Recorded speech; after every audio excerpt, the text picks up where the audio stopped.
നമ്മുടെ പ്രേക്ഷകരിൽ പലരും തൃശ്ശൂരിലെ അപകടം സംബന്ധിച്ചുള്ള വിവരം സൂചിപ്പിച്ചിരുന്നു. നേരത്തെ ജെയ്സനെ വിളിക്കാമെന്ന് ഞാൻ പറഞ്ഞിരുന്നു. ജെയ്സനെ നമ്മുടെ ടീം വിളിച്ചിട്ടുണ്ട് കേട്ടോ. തൃശ്ശൂർ നാട്ടികയിൽ പുലർച്ചെയാണ് വാഹനാപകടം ഉണ്ടായത്. അതിൽ 2 കുഞ്ഞുങ്ങൾ ഉൾപ്പെടെ 5 പേരാണ് മരിച്ചത്. നിയന്ത്രണം വിട്ട തടി ലോറി വഴിയരികിൽ കിടന്നുറങ്ങുകയായിരുന്ന നാടോടി സംഘത്തിനിടയിലേക്ക് പാഞ്ഞു കയറിയാണ് അപകടം. കണ്ണൂരിൽ നിന്ന് തടി കയറ്റി വരികയായിരുന്നു ലോറി. അപകട സമയത്ത് ക്ലീനറാണ് ലോറി ഓടിച്ചിരുന്നത്. ഇയാൾ മദ്യലഹരിയിലായിരുന്നുവെന്നാണ് പോലീസ് പറയുന്നത്.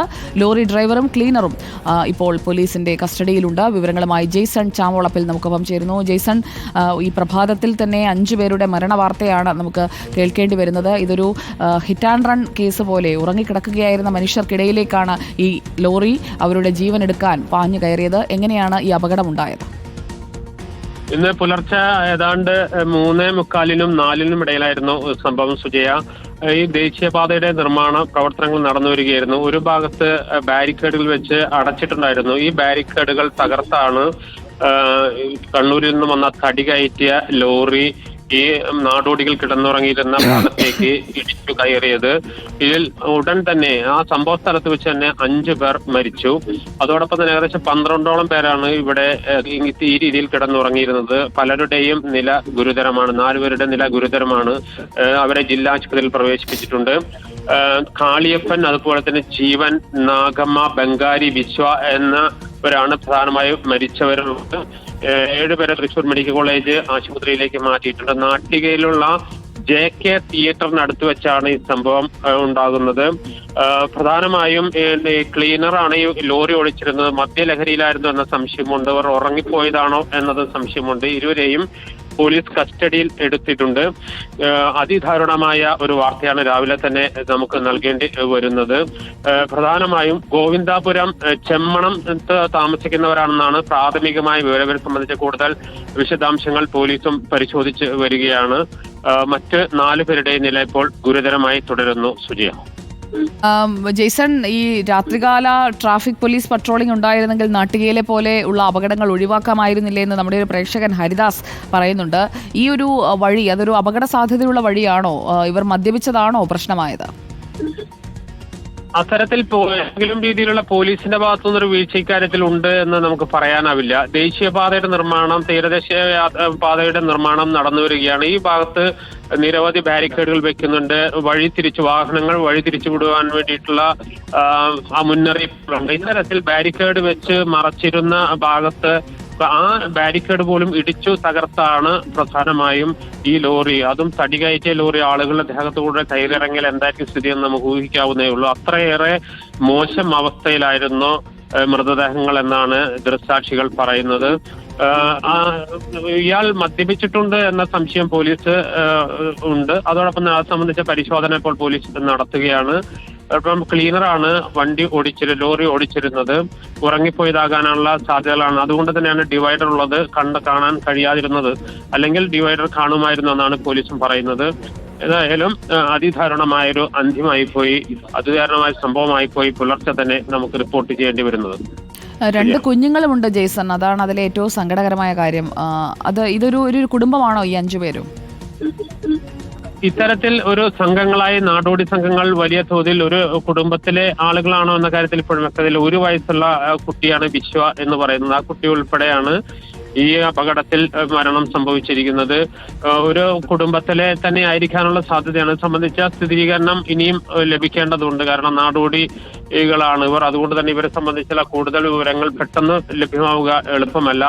എങ്കിൽ പോലും 1-2 കുടുംബത്തിലെ ആളുകളായിരിക്കാനാണ് സാധ്യത. 12ഓളം പേരുണ്ടായിരുന്നു. ഇതിലാണ് 5 പേരാണ് ഇപ്പോൾ മരിച്ചിരിക്കുന്നത്. മറ്റ് 4 പേരുടെ നില ഗുരുതരമാണ്. മറ്റുള്ളവരുടെ സ്ഥിതി നേരിയ പരിക്കുകളാണ്. ഇതോടൊപ്പം തന്നെ ലോറി ഡ്രൈവർക്കും ചെറിയ പരിക്കുന്നുണ്ട് എന്ന വിവരമാണ് ലഭിക്കുന്നത്. ഒരു കുടുംബത്തിലെ അംഗങ്ങളാവാൻ തന്നെയാണ് സാധ്യത. സുജിയ, ജെയ്സൺ, ഇവരുടെ സ്വദേശം ഏതാണ്? ഗോവിന്ദാപുരം സ്വദേശികളാണ് എന്നതാണ് ഇപ്പോൾ പോലീസ് നൽകുന്ന വിവരം. ഞാൻ നേരത്തെ സൂചിപ്പിച്ച പോലെ തന്നെ നാടോടികളായതുകൊണ്ട് തന്നെ പ്രാഥമികമായ വിവരം എന്ന നിലയിലാണ് നമുക്ക് നൽകാൻ കഴിയുക. ഗോവിന്ദാപുരം ചെമ്മണം സ്വദേശികളാണ് എന്നാണ്. തമിഴ് വംശജരാവാനാണ് സാധ്യത, കാരണം പേര് കേൾക്കുമ്പോഴൊക്കെയും. പക്ഷെ ഇവർ തമിഴ്നാട് ബോർഡറാണ് ഈ ചെമ്മണംപതി എന്നൊക്കെ പറയുന്നത്. ഗോവിന്ദാപുരം ചെമ്മണംപതി എന്ന് പറയുന്നത് തമിഴ്നാട് ബോർഡറാണ്. പാലക്കാടിന്റേക്ക് ബോർഡറായിട്ട് വരും. അവിടെ താമസിക്കുന്നവരാണ്, അവിടത്തുകാരാണ് എന്നാണ് നമുക്ക് ലഭിക്കുന്ന വിവരം. ഈ മരിച്ചവരിൽ 2 കുട്ടികളുണ്ട് എന്നത് വളരെ വേദനാജനകമായ ഒരു കാര്യമാണ്. ഇത് സംബന്ധിച്ച് മറ്റേതെങ്കിലും രീതിയിലുള്ള അസ്വാഭാവികമായ സംഭവങ്ങളൊന്നും തന്നെ പറയുന്നില്ല. സ്വാഭാവികമായ ഒരു തടികയറ്റിയ ലോറി വരുന്നു, ആ ലോറി നിയന്ത്രണം വിട്ട് ബാരിക്കേഡുകൾ തകർത്ത് ആളുകളുടെ ഇടയിലേക്ക് ഇടിച്ചു കയറുന്നു. ഇവർ ഈ റോഡിൽ ബാരിക്കേഡ് വെച്ചതുകൊണ്ട് തന്നെ റോഡിൽ ഇവർ കിടന്നുറങ്ങുന്നത് ഒരു പതിവാണ്. പ്രത്യേകിച്ച് ഉത്സവ സീസണുകളൊക്കെ വരുന്നതാണ്. നാടോടികൾ വലിയ തോതിൽ ഇത്തരം സ്ഥലങ്ങളിലേക്ക്, എല്ലാ നഗരങ്ങളിലേക്കും ഉത്സവങ്ങൾ നടക്കുന്ന സ്ഥലത്തേക്കൊക്കെയും എത്തിച്ചേരുന്ന സ്ഥിതിയുണ്ട്. അത്തരത്തിൽ കൂട്ടമായി ഓരോ സ്ഥലങ്ങളിൽ ഇവർ തമ്പടിക്കുന്നുണ്ട്. ഇപ്പൊ തൃശ്ശൂർ തന്നെ ഇപ്പോൾ വടക്കുംനാഥ ക്ഷേത്ര മൈതാനത്തിന് സമീപത്തും ഒക്കെ ഇത്രയും ആളുകൾ ഇഷ്ടംപോലെ വന്നിട്ടുണ്ട്. കാരണം ഈ ഉത്സവ സീസൺ ആരംഭിക്കുകയാണ്, മഴ മാറി. അതുകൊണ്ട് തന്നെ അത്തരം സംവിധാനങ്ങളിൽ കൊച്ചു കൊച്ചു സാധനങ്ങൾ ഉണ്ടാക്കി വിൽക്കുന്നതിന് വേണ്ടി എത്തുന്നവരാണ് പ്രധാനമായി ഇവർ. ഓരോ സ്ഥലങ്ങളിൽ തമ്പടിച്ച് ആ പരിസരത്തെ ഉത്സവങ്ങളും അതുപോലെ തന്നെ മറ്റേതെങ്കിലും ആഘോഷങ്ങളുള്ള സ്ഥലത്തേക്ക് പോകുന്നതിന് വേണ്ടി ഓരോ ഭാഗത്ത് അവർ തമ്പടിക്കും. അത്തരം തമ്പടിക്കുമ്പോൾ ആ രാത്രികാലങ്ങളിൽ അവർ തങ്ങുന്നത് പ്രധാനമായും ദേശീയപാതയുടെ അല്ലെങ്കിൽ ഏതെങ്കിലും കടകളുടെ ഓരത്തായിരിക്കും.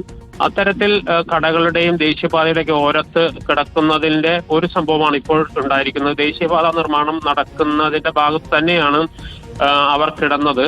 പക്ഷെ അവിടെ മുഴുവൻ ബാരിക്കേഡ് വെച്ച് തടഞ്ഞിരുന്നു. അപ്പോൾ ലോറിക്കാരന്റെ ഒറ്റ പ്രശ്നമാണ് ഇത്തരം ഒരു അതിദാരുണമായ അന്ത്യത്തിലേക്ക് കാര്യങ്ങൾ എത്തിച്ചത്. സുജയ, ഈ നാടോടികൾ സാധാരണ ടെന്റ് അടിച്ചൊക്കെയല്ലേ കിടക്കാറുണ്ടായിരുന്നത്? ഇവരെങ്ങനെയായിരുന്നു? ടെന്റ് ആയിരുന്നോ അതോ വെറുതെ ഷീറ്റ് വിരിച്ച് കിടക്കുകയായിരുന്നോ?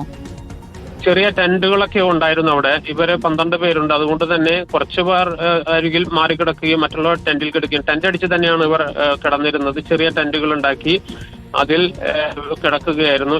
ആ രീതിയിൽ തന്നെയാണ് ദേശീയപാതയിൽ അവർ ചെറിയ ടെന്റുകളൊക്കെ ഉണ്ടാക്കി കിടക്കുകയായിരുന്നു. പക്ഷേ ദേശീയപാത നിർമ്മാണം നടക്കുന്നതിന്റെ ഒരു ഭാഗത്തായിരുന്നു അവർ കിടന്നിരുന്നത്. സ്വാഭാവികമായും അവിടെ ബാരിക്കേഡ് വെച്ചതുകൊണ്ട് തന്നെ അത്തരം ഒരു അപകടം പ്രതീക്ഷിക്കുന്നില്ല. രാത്രി ആയത്, പുലർച്ചെ എന്ന് പറയുന്നാൽ വെളിച്ചമില്ലാത്തതുകൊണ്ടും അതുപോലെ തന്നെ ക്ലീനർ ഉറങ്ങിപ്പോയത് കൊണ്ടും വാഹനം പെട്ടെന്ന് കയ്യിൽ നിന്ന് പോയതാകാൻ സാധ്യത. നിയന്ത്രണം അല്പം എവിടേക്ക് പോവുകയായിരുന്നു? ലോഡുമായി എവിടെ നിന്ന് എവിടേക്ക് പോവുകയായിരുന്നു ഈ ലോറി? ഇത് ആരുടെ ലോറിയാണ്? കണ്ണൂരിൽ നിന്ന് വരുന്ന ലോറിയാണ്. കണ്ണൂരിൽ നിന്നും വരുന്ന ലോറിയാണ്. ഇത് പെരുമ്പാവൂര്, അതായത് എറണാകുളം ഭാഗത്തേക്ക് പോകുന്ന ലോറിയാണ് അപകടത്തിൽ പെട്ടത്. അത് അല്പം വേഗതയില്ലാതെ ബാരിക്കേഡുകൾ തകർത്ത് അങ്ങനെ പോവുക അത്ര എളുപ്പമല്ല. അതുകൊണ്ട് തന്നെ ഇത്തരത്തിലുള്ള ഒരു ഗുരുതരമായ അതിദാരുണമായ അന്ത്യം സംഭവിക്കുന്നത് മാത്രമല്ല, തടിലോറിയൊക്കെ ആളുകളുടെ ദേഹത്തിലൂടെ കയറിയിറങ്ങിയുള്ള സ്ഥിതിയെ കുറിച്ച് നമുക്ക് ചിന്തിക്കാൻ പോലും ആകില്ല. അത്രയേറെ ദുരന്തം വിതയ്ക്കും എന്ന കാര്യത്തിൽ ആർക്കും സംശയമില്ല. നാട്ടിക JK തിയേറ്ററിന്റെ സമീപത്താണ് പ്രധാനമായും ഈ സംഭവം ഉണ്ടാകുന്നത്. ദേശീയപാതയിൽ വലിയ തോതിൽ നിർമ്മാണ പ്രവർത്തനങ്ങൾ ഇപ്പോൾ നടന്നുകൊണ്ടിരിക്കുകയാണ്. അതുകൊണ്ട് തന്നെ പല സ്ഥലങ്ങളിലും വാഹനങ്ങൾ വഴിതിരിച്ചുവിടുന്ന സാഹചര്യമുണ്ട്.